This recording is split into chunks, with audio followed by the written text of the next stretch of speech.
Saudações a todos, nossos votos de muita paz. Sejam todos muito bem-vindos a mais uma sexta-feira em que vamos buscar apontamentos sobre as obsessões. E nós vemos aqui no livro Céu e Inferno, por Allan Kardec. Na segunda parte deste livro, Allan Kardec colocou várias manifestações de espíritos nas suas mais variadas situações, né? E um dos capítulos, que é o quinto, ele reserva aos suicidas.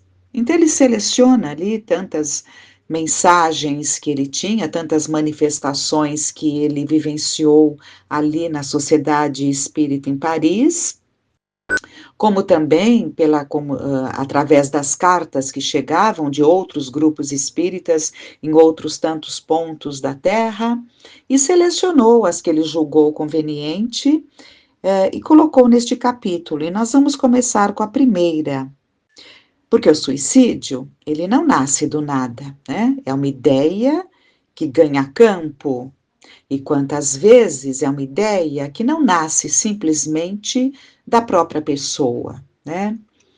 Quantas vezes está também sendo potencializado pelos pensamentos, insuflado pelos pensamentos de espíritos desejosos que essa pessoa cometa o suicídio.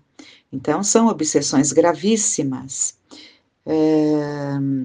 Então, vamos ver aqui o primeiro caso, em que ele coloca, primeiramente, como se deu ali a notícia, né? É o suicida da Samaritana. No dia 7 de abril de 1858, pelas 7 horas da noite, um homem de uns 50 anos e convenientemente vestido, apresentou-se no estabelecimento da Samaritana, em Paris, e mandou preparar um banho. O garçom em serviço, depois de um intervalo de 2 horas, admirado de que esse indivíduo não o chamava, decidiu entrar em seu gabinete para ver se estava indisposto. Foi então testemunha de um horrendo espetáculo. O infeliz tinha cortado a garganta com uma navalha, e todo o seu sangue estava misturado à água da banheira. Não podendo ser estabelecida a identidade, transportou-se o cadáver para o necrotério. O espírito deste homem, evocado na Sociedade de Paris, 6 dias depois de sua morte, deu as respostas seguintes. Então é dito ali que o espírito estava ali, né, que se aguardasse, porque o espírito estava ali. Aí é perguntado: onde estás agora?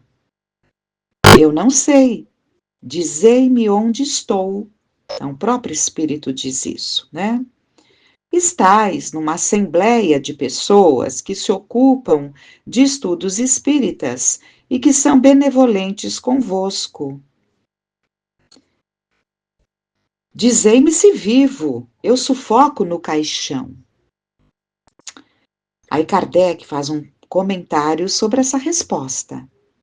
Sua alma, embora separada do corpo, está ainda completamente mergulhada no que se poderia chamar de turbilhão da matéria corpórea. As ideias terrestres estão ainda vivazes. Ele não se crê morto. Então, Kardec nos traz essa explicação que foi amplamente estudada depois, essas sensações dos espíritos, das pessoas que cometem o suicídio, né? E é muito comum essa ligação tão profunda com a vida no corpo, porque foi cortada abruptamente, que o espírito, mesmo desencarnado, evidentemente, porque houve o desencarne, né? Mas ele continua sentindo as sensações que o corpo, prendendo-se ao corpo, né? Então ele continua se sentindo no ambiente em que está o corpo. Por isso que ele diz que se sente num caixão. Isso não veio do nada, isso é o que ele estava sentindo. Então, o propósito desses estudos, quando falamos em suicídio, não é, evidentemente, levar as criaturas a não pensarem em suicídio pelo medo. Isso já foi feito por muito e muito tempo, né? Não enterrando em cemitério, excomungando, uma série de coisas ali que foram feitas para que as pessoas não cometessem suicídio. Mas não é pelo medo, né? O que é preciso é a compreensão das leis divinas que nos regem e do quanto temos que nos esforçar para não desenvolvermos certos pensamentos, certos sentimentos, caminhando, né, para obsessões ferrenhas que nos levam até a depressões profundas, a confusões mentais, a uma manipulação em que nos deixamos arrastar, uma subjugação em que espíritos manipuladores nos induzem constantemente à ideia de suicídio. Então, tudo isso é muito amplo, mas é preciso que se entenda que é necessário este entendimento e não o medo, né? Porque medo do inferno já tivemos muito, né? E não resolveu. Então, o propósito não é o medo, o propósito é o esclarecimento. Mesmo porque nós vamos ver agora o caso desse suicida, né? Que se suicida nesse hotel, nesse local aqui que foi descrito, uma pensão, não sabemos o que, algo assim, né? Mas há muitas outras situações, né? E cada um, dependendo ali dos seus méritos e deméritos, se encontra em uma determinada situação. Então, é preciso que sempre entendamos que é uma situação caso a caso, diríamos, né? Aqui estamos estudando o caso desse senhor de 56 anos. Aliás, de uns 50 anos, né? Então, vamos continuar. Quem vos empenhou para vir a nós? Ele responde: senti-me aliviado. Que motivo vos levou a suicidar-se? Estou eu morto? Não, eu habito o meu corpo. Não sabeis o quanto sofro, eu me sufoco. Que mão complacente procure me matar. Por que não deixastes nenhum traço que pudesse vos fazer reconhecer? Eu estou abandonado. Fugi do sofrimento para encontrar a tortura. Tendes agora os mesmos motivos para permanecer desconhecido? Sim, não coloqueis um ferro em brasa na ferida que sangra. Quereis nos dizer o vosso nome, a vossa idade, a vossa profissão, o vosso domicílio? Não. A tudo, não.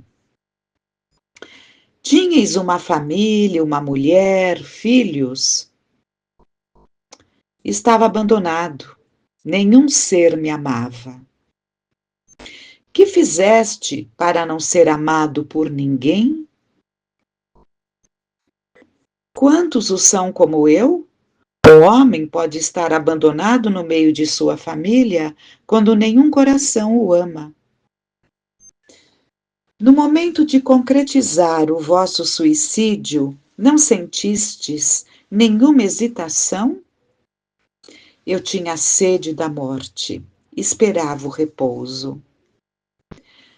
Como o pensamento do futuro não vos fez renunciar ao vosso projeto? Não acreditava mais nele, estava sem esperança. O futuro é a esperança. Que reflexões fizestes no momento em que sentistes a vida extinguir em vós? Eu não refleti, eu senti. Mas a minha vida não está extinta. Minha alma está ligada ao meu corpo. Sinto os vermes que me roem. Que sentimentos tivestes no momento em que a morte se completou? Ela o está? Então ele não entendeu que estava morto, porque ele não se sentia morto. Aliás, essa é a grande decepção do suicida. Porque quando ele se sente ali tão torturado, que aquele sofrimento chega a um ponto, porque ele deixou chegar, não é? Mas chega a um ponto em que ele não tem mais controle e acaba quantas vezes tomando essa atitude para aliviar aquela dor tão intensa, que ele não suporta mais, senão ele não faria isso, mas ele se ilude, achando que com isso ele estaria se livrando daquela tortura. E muito pelo contrário, né? Ele vai ter aquela tortura ampliada por tudo que vem em consequência desse suicídio, né? Começando pelo grande arrependimento, começando pela grande decepção de não demorar muito, já perceber que não conseguiu, que só conseguiu atingir a, a, a sua alma, aliás, o seu corpo, que de fato ali deixou de viver, mas jamais a sua alma, o seu espírito, que é indestrutível, né? Então, aí continuando. O momento em que a vida se extinguia em vós foi doloroso? Menos doloroso que depois. Só o corpo sofreu, né? Porque depois já vem a dor da alma, né? Aí, terminada essa conversação, eles se voltam, provavelmente Allan Kardec, né? Porque ele que estava normalmente, ele estava ali no comando desta reunião. Que entende o espírito ao dizer que o momento da morte foi menos. Ele se volta então ao espírito São Luís, né? Que é o orientador que estava ali presente, ligado àqueles trabalhos naquele dia. Que entende o espírito ao dizer que o momento da morte foi menos doloroso que depois? O espírito se descarregava de um fardo que o acabrunhava. Sentia a volúpia da dor. Esse estado é sempre a consequência do suicídio? Sim. O espírito do suicida está ligado ao seu corpo até o termo de sua vida. A morte natural é a libertação da vida. O suicida a quebra inteiramente. Então, é uma quebra de lei, né? Não era para aquela alma ter se liberado da vida, né, no corpo. É uma quebra de lei. Esse estado é o mesmo em toda morte acidental, independente da vontade, que abrevia a duração natural da vida? Não. Que entendeis por suicídio? O espírito não é culpado senão de suas obras. Então, existem muitos acidentes que o espírito não tem culpa nenhuma. Muitas pessoas vão de encontro a um poste, mas não tinham essa vontade. Né? Algo acontece que as leva a ter essa morte repentina. Razões, cada um dentro da sua trajetória, razões. Normalmente a prova para esse que abandona o corpo assim, tão inesperadamente, a prova é abandonar o corpo, né? Abandonar dessa forma, sem um preparo, porque a doença, por exemplo, ela vai nos preparando, uma doença, especialmente uma doença prolongada, né? Vai preparando o espírito para essa transição.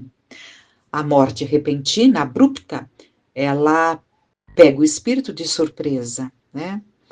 E a prova é justamente abandonar o corpo desta maneira.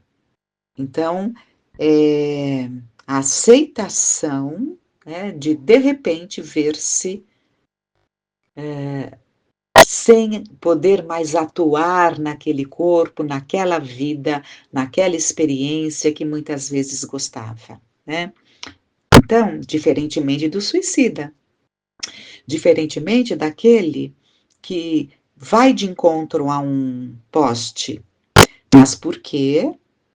É descuidado, porque deseja pôr um fim na sua vida e não tem coragem, porque se excede em uso de alcoólicos, entorpecentes e cria uma situação, aí é diferente daquela morte que acontece sem o desejo do espírito, né?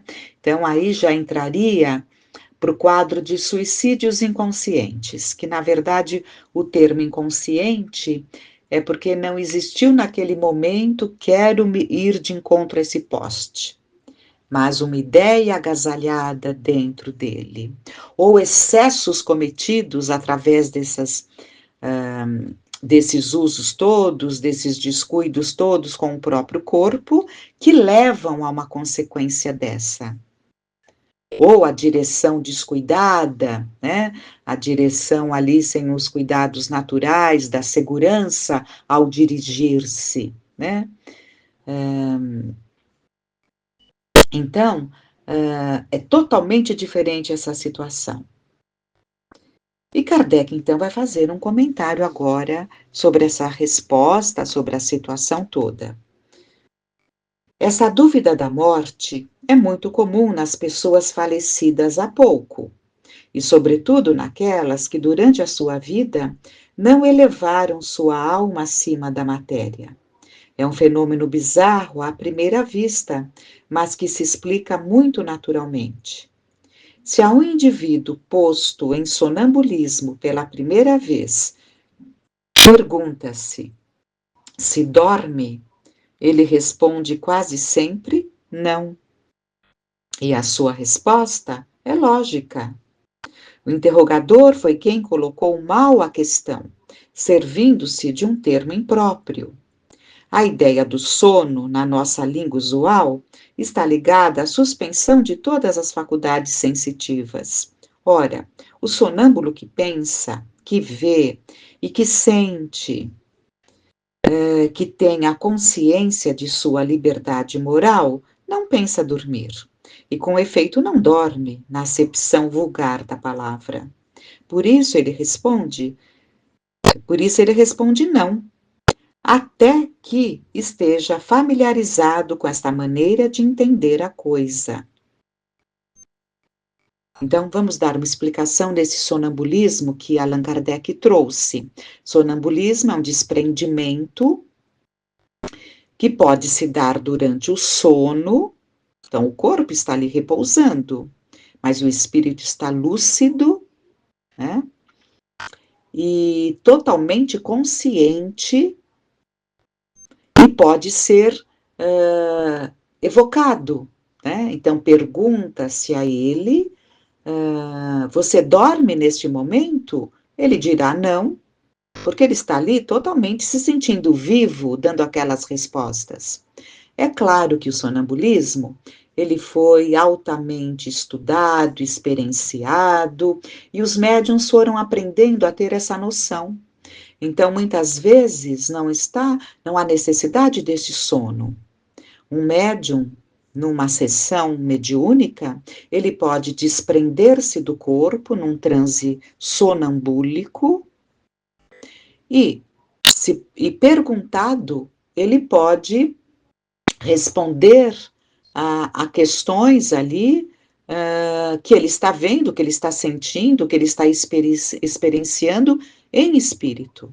Se ele já é experimentado, ele percebe exatamente que o corpo dele está ali, naquele ambiente, e que ele, à distância, né, está podendo se utilizar do seu próprio corpo para responder às perguntas que são feitas, ou relatar as questões que está vivenciando, né?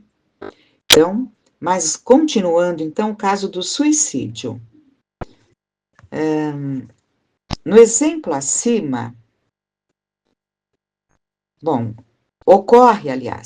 Ocorre o mesmo no homem que acaba de morrer. Para ele, a morte é o aniquilamento do ser. Ora, como sonâmbulo, ele vê, sente e fala. Portanto, para ele não está morto. E diz até que o momento em que adquire a intuição de seu estado novo, ou do seu novo estado. Então, é muito comum também, quando os recém-desencarnados acharem que estão encarnados, porque eles continuam vivos e, de modo geral, a ideia que se tem da morte é que as coisas é um sono, né? Quantos não acreditam nesse sono, nesse repouso, né? Mas aí, aos poucos, o espírito vai percebendo as mudanças naturais e que muitas vezes ele não quer perceber. Daí podemos ter muitos espíritos já desenfaixados dos laços corporais, mas que não querem aceitar. Então continuam iludindo-se de que estão vivos, porque não querem aceitar a morte do corpo, né? Essa ilusão é sempre mais ou menos penosa, então dependendo, porque nunca é completa e deixa o espírito numa certa ansiedade. No exemplo acima, ela é um verdadeiro suplício pela sensação dos vermes que roem o corpo e pela sua duração, que deve ser a que teria a vida deste homem se não fosse abreviada. Esse estado é frequente entre os suicidas, mas não se apresenta sempre em condições idênticas.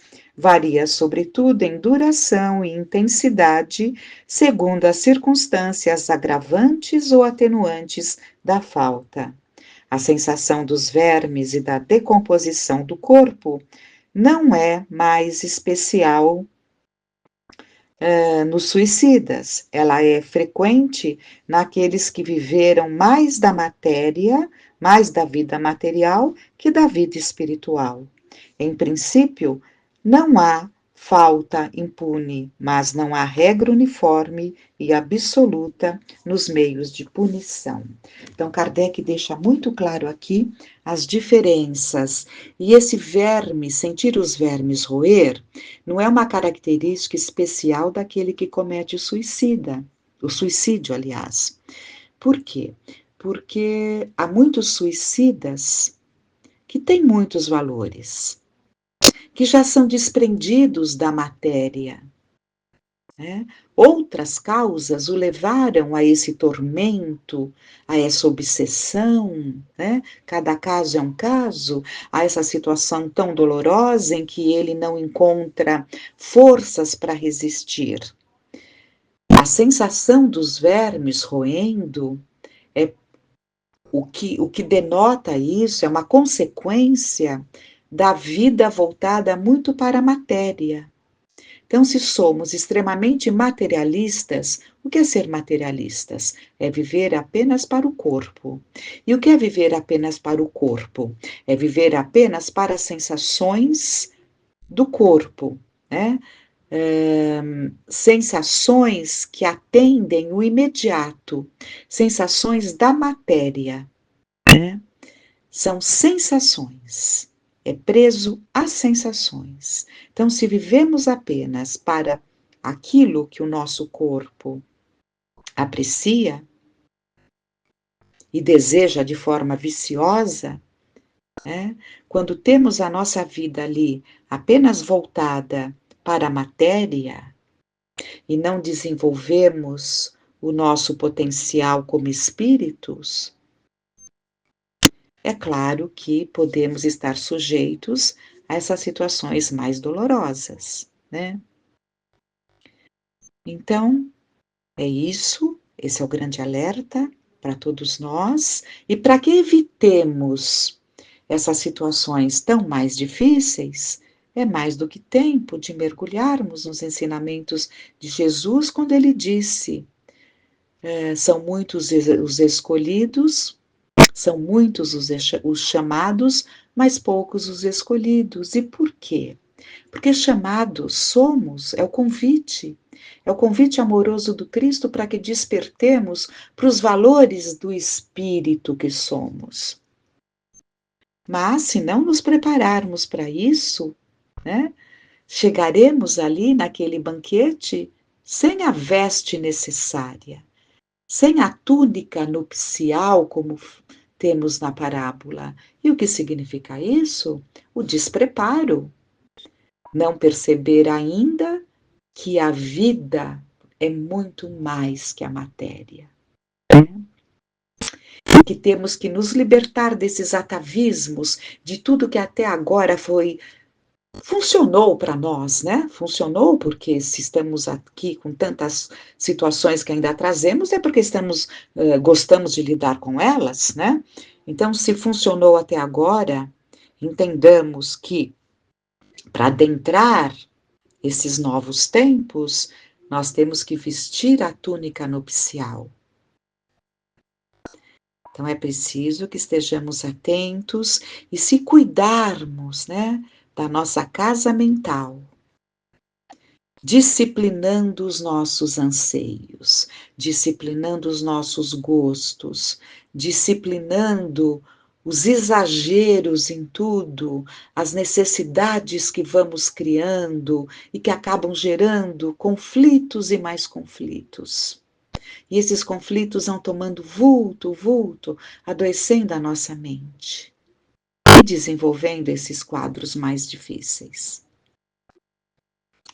Reflitamos, peçamos a Deus e a Jesus que nos abençoe, nos auxilie, que fiquemos em paz.